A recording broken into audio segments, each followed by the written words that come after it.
While traveling throughout the South and everything, it was amazing how everything seemed to be kind of stuck in time. There's a destitution in the South that I don't think is often recognized, and I wasn't even fully aware of until we went down there. Just to be in a place that was such a catalyst for a lot of social justice movements and that sort of thing was just insane to see. One of the most amazing parts about the trip was creating our own kind of treasure hunt. Even though we can do so much with video and so much with the web about bringing the world into our classroom, taking our classroom to the world really makes a huge difference. I had been making trips to the American South to do research on roots music for a number of years.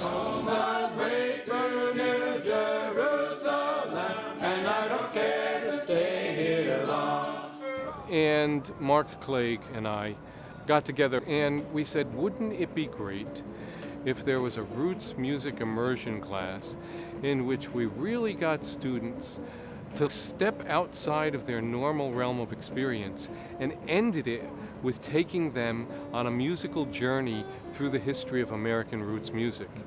To find these places, often it was very difficult. I remember one specific memory of trying to find Mississippi John Hurt's grave.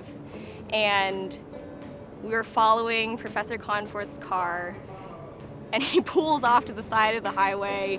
He's trying to figure out where to go, back on the highway, and then we're on a dirt road, and then we're in this forest, and there is Mississippi John Hurt's grave. And whenever we would go to grave sites such as Memphis Minnie or Robert Johnson, we would play at their grave sites. John Holmes, I believe, is one of the musicians that we ended up playing with. Jimmy Duck Holmes, as his stage name goes. And I found him to be one of the more enjoyable people that we played with.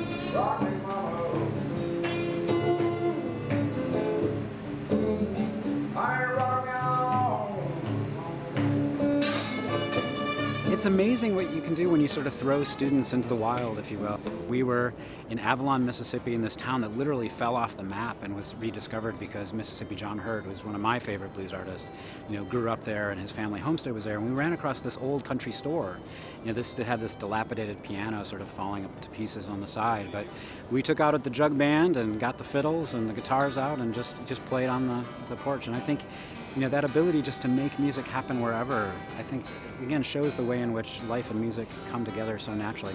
That's actually one of the things I snagged with me. It was one of the piano keys from the general store. So it's super possible that maybe some legend somewhere, maybe touched it or played with it or whatever. We went and toured the Angola State Prison in Louisiana.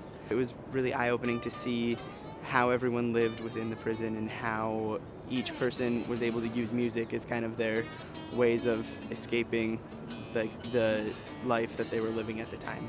I've never been to a town where music is such an integral part of the society and the culture. I almost felt as if the entire time that we were in the South, the memories and almost like the ghosts of these musicians was still there.